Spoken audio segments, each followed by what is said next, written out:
And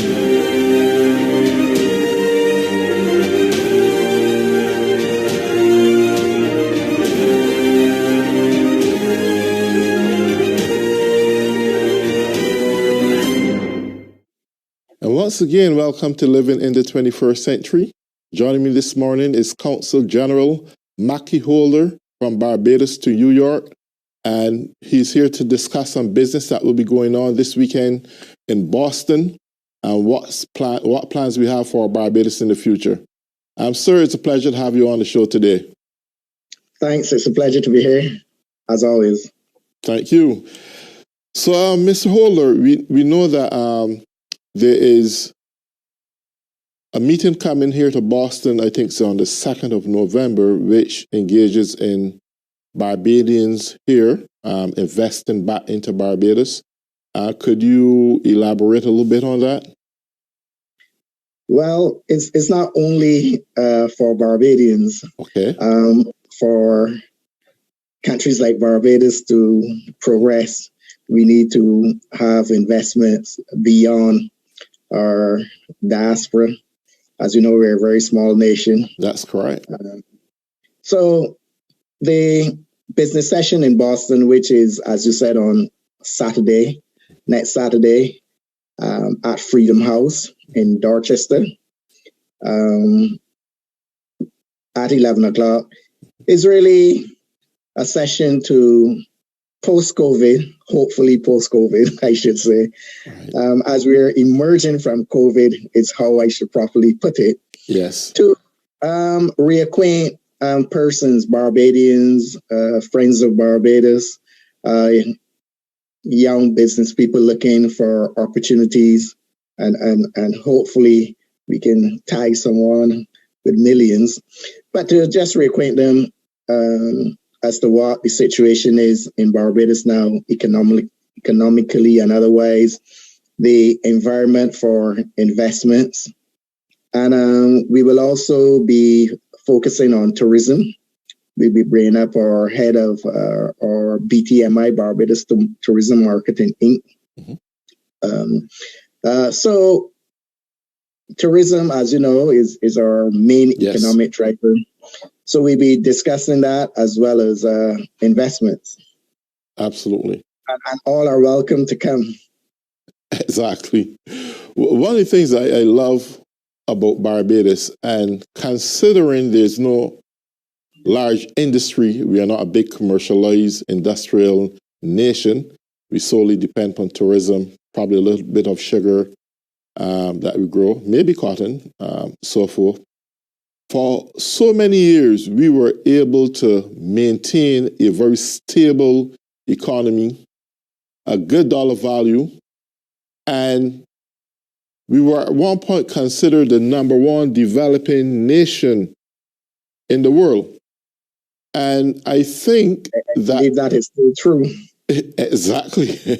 And I think it's vitally important that if any investors looking to go abroad, and it's okay to go to China and Indonesia and India and those other countries where they can exploit labor and so forth. But considering Barbados is so centralized and so close to America, and the dollar is very strong, the pay wages are moderate, I think it's only affordable that companies should think strongly about going to Barbados and setting up their business structure. And I'm sure there probably are tax exemptions by the government for companies who come there and set up businesses. I don't know, but that may be a possibility. I thought it was like that before. And that should bring also an interest to the world at large, not just America, but Canada or any other country. And I think that Barbados should make this one of their first and foremost pivotal goals in the future, that we look at launching out into well-developed nations and those companies who are looking to invest, rather than going to China and these other long countries where there's not so costly, yes, but in terms where you gain in one area, loss in the next in terms of shipping and so forth. Why not just go there to the Barbados territories or even there in the Caribbean if necessary? What I will say, Errol, is that all things considered, um, there are few places overall as good as Barbados to live in, to work in, and to invest in. We have a storied history of stability, both economically and governmentally. Yes. Our dollar is pegged to the US dollar at 2 to 1, two Yes. Barbados dollars to 1 US dollar. But we have strong regulatory framework, and these things are important these days if you consider what is happening in the organization of the OECD, which quote regulates investments in developing countries, I should say. And they're depending on which area you wish to invest in. There are always tax concessions, various inducements, which every country has actually. Every state in America has them to induce you to come to Barbados. There are a number of companies. We're very strong on international business. There are over 2,000 international business companies registered in Barbados. But we're also the home for a few international companies. Probably the best known is Gildan. I don't know if you wear T-shirts, but if you do, it's probably a Gildan T-shirt. Yes. Gildan is the largest supplier in the world of cotton T-shirt, and that is headquartered in Barbados. The owner actually lives in Barbados, in the good parish of St. Peter. That's good. Which is also my parish where you came from, also. Yes. And then we have a number of niche industries. One of the storied ones as well is Lens Tech, which produces eye lenses, and that has been operating for a number of years and export all over the world. So if you're looking for things that are important, connectivity, internet stability, a well-educated and competent workforce, the range of support, professional service, accountants, lawyers, tax lawyers, and the whole gamut of things you'll find in Barbados.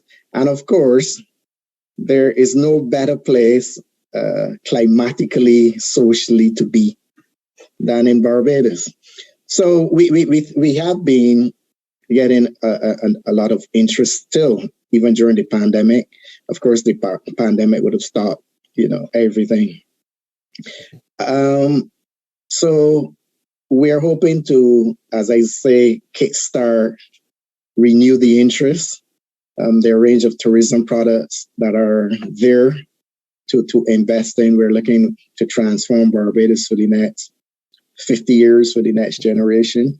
And there are a range of other things happening in Barbados as well. But overall, I don't think that the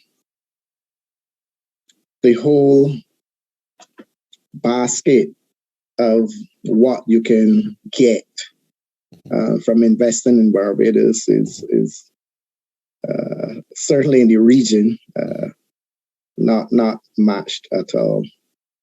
So we're going to acquaint Bostonians of what is happening. The Prime Minister just delivered the budget, and hopefully they can come down and take advantage of, I think the overall tax rate for corporations is now 5% and can easily go down to 0% depending on your growth arc. But there's a lot to learn about Barbados and a lot to invest in Barbados as well. Yes, I noticed though over the past years, when I was there, I was into trade, and I found that taxes on luxury commodities were very high, and even some palatable items also were high. what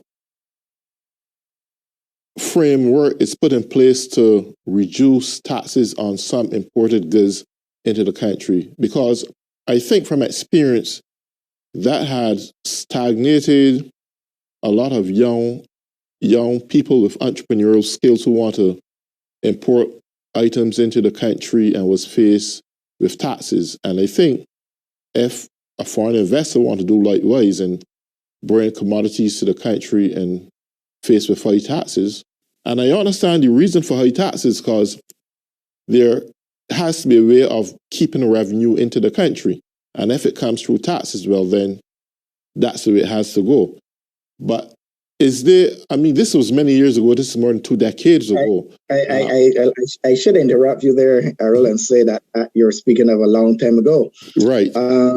I think in December 2019, it was enacted. It came into force early in 2020. Barbados collapsed about 20 different taxes into one across-the-board tax, which I just mentioned earlier, which is levied at about 5% on corporations.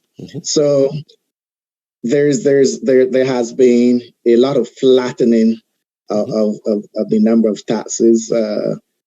It is easier to do business on Barbados. Is in the process of setting up online one-stop shops and so on to facilitate a lot of application forms, payments, and transactions, especially with government entities online, and make it easier. So what you're speaking about is quite some time ago. But I should also say that a lot depends on what you're trying to import. Some people think that importing commodities and barrels and so on and so forth is the kind of business that we're looking at. We're looking at business that have add-on value for Barbados and Barbadians. Right. Employment generating businesses and so on. So it depends on where you're taking me with that. But what I want to reinforce is that Barbados is a not no tax, but a very low tax jurisdiction. Right. That's great. I want to ask a question. Let's say this is not a business of productivity, is more service oriented, so to speak. Let's say you probably know about it when they first started the Newton Universal Legendary Awards here. Well, the past 2 years, coronavirus had topsy-turvy everything. And this award, which we refer to as the Newlands Award, represent those from other countries who do excellence, be it doctors, lawyers, humanitarians, performing artists, and so forth. I started that in 2018, I think it was. Maureen was there. But the past 2 years, going into 3 years, we had a bad time. We didn't do it because of the virus. Let's say we want to do the Newton Universal Legendary Awards in Barbados, where we have to import the awards because those awards are like the Oscar-looking kind of awards. They already have. Sorry? Why would you have to do that? Why would you have to do that? Well, I don't know if Barbados produce those kind of awards or make those kind of trophies. There you go. Right. I think you can find almost anything in Barbados. Well, that's great. Because I think from my standpoint, I believe it could be good for the tourist industry as we recognize people globally. And I mean, the website can be found on nulas.org, nulas.org. But I would love to bring that to Barbados and have it as a form of promoting not only Barbados, but the nation that hosts this award ceremony every year. So, Errol, what you should do then is come to the seminar on Saturday at Freedom House.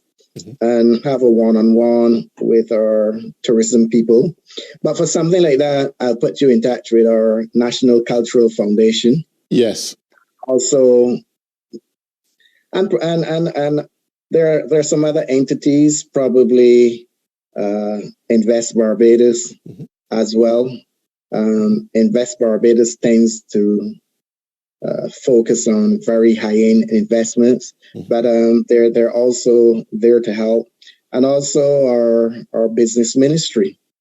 So it could be a very good fit, driven, I would imagine, by the NCF, the National Cultural Foundation, because I believe that is your awards tend to be more along that line. And with our tourism BTMI, our tourism entity, I'm sure you'll be able to work and put together a package where you can take down 100 people and have an all-inclusive package worked out for you, which would involve your ticketing, your hotel accommodation, some tours of our lovely country, have everything set up for you. Our tourism entity is actually quite good at packaging things. And I'm sure that with the right approach, you will be welcomed with open arms. Well, beautiful. I remember when I first introduced this, the first two recipients from Barbados it was the Mighty Gabby who received one of the awards, and it was Desmond Haynes who also received one of the awards. Maureen Prescott. Sorry? I said two of Barbados. Yes. And Maureen, Maureen Prescott, she was there at a press conference that we launched down there probably 4 years ago, I think it was, to introduce the whole project. And then we officially host our first, well, you know about that one because I told you about it when we were going to do the Universal Award here in Newton. But as I said, the virus did everything, messed everything up. And I would love really to have this as something because it would draw a lot of attention to Barbados. It would generate some form of revenue to those who want to rent facilities to host the whole ceremony at. And I would love to promote it to that level, but in Barbados. So we get folks coming from here to go to Barbados. And as I said, Errol, that is the kind of thing that we're interested in. Putting together packages. I think people still travel to Barbados because of the friendliness. Yes, and of course, the sun, sand, and sea, as we like to say. People tend to put down the sun, sand, and sea, but I think that I think the stats will tell you that wherever in the world people travel to, that is what they travel for. Absolutely. But, there's a lot more than just the sun, sand, and sea. And we're very interested in doing packages with cultural persons like yourself.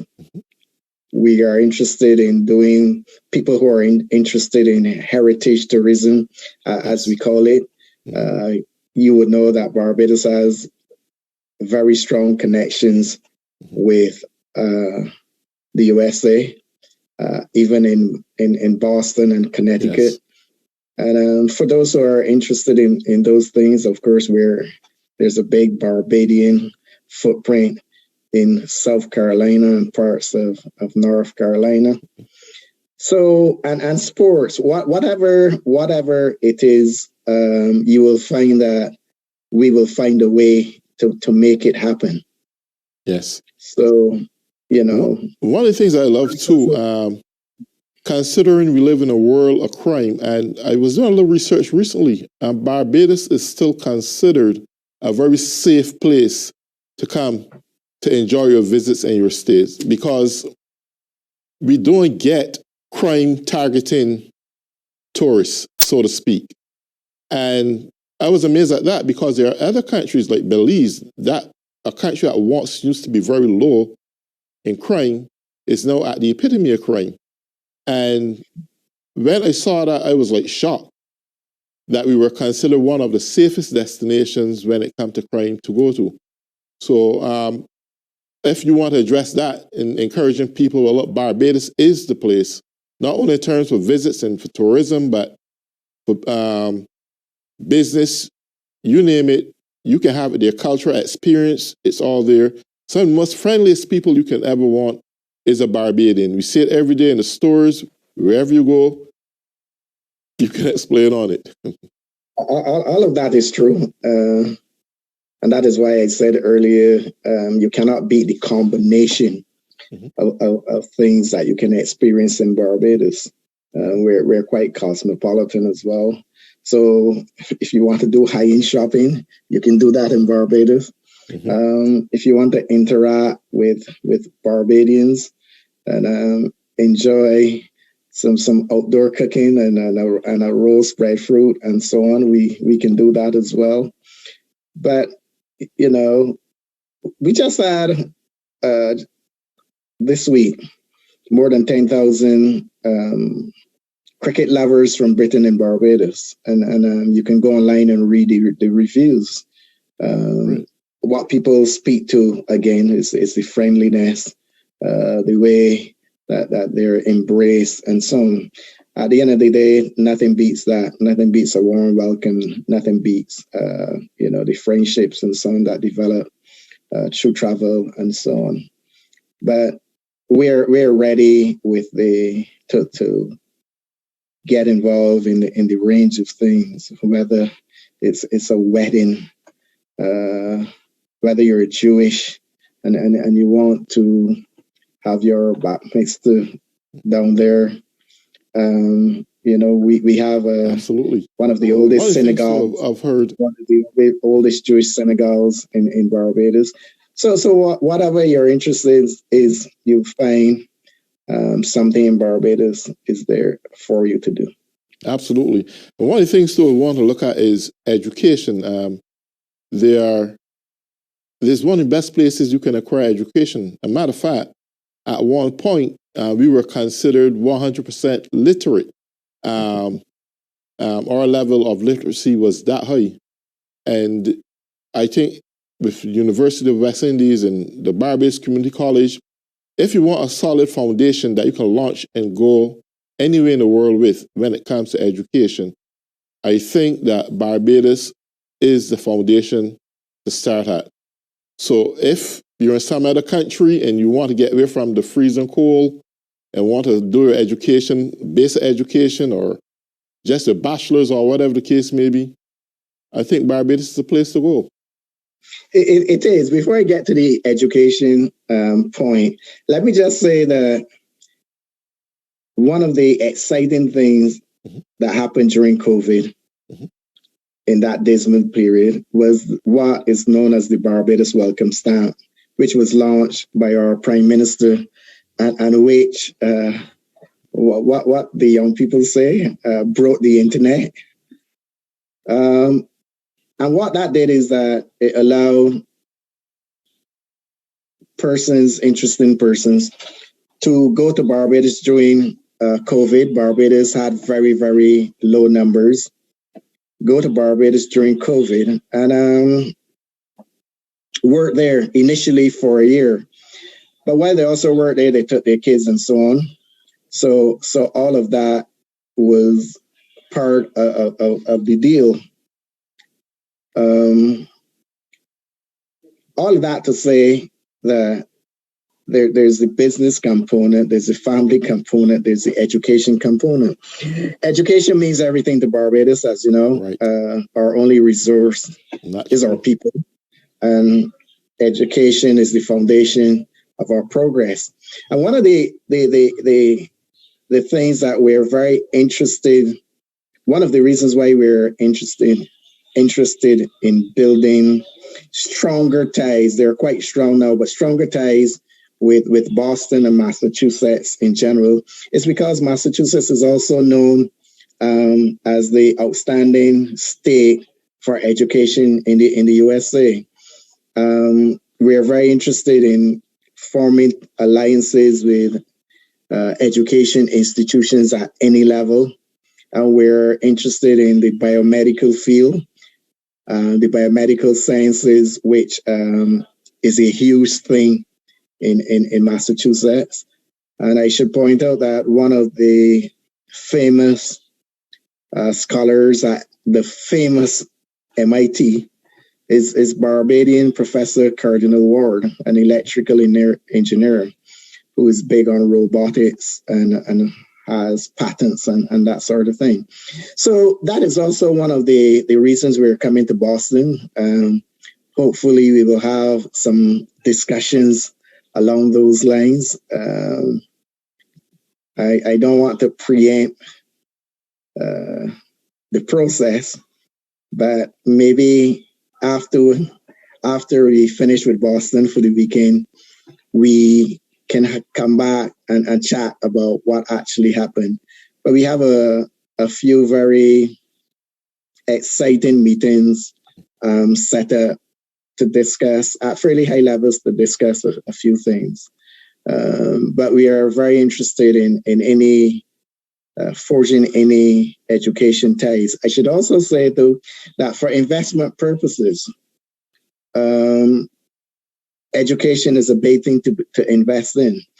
And the University of the West Indies generally, but the Cave Hill campus in Barbados, is very interested in itself forming close ties with fellow institutions. But there's room for investment, a lot of investment in education through the Cave Hill campus. Two of the things, they're looking to build more student accommodation and fund it privately. And also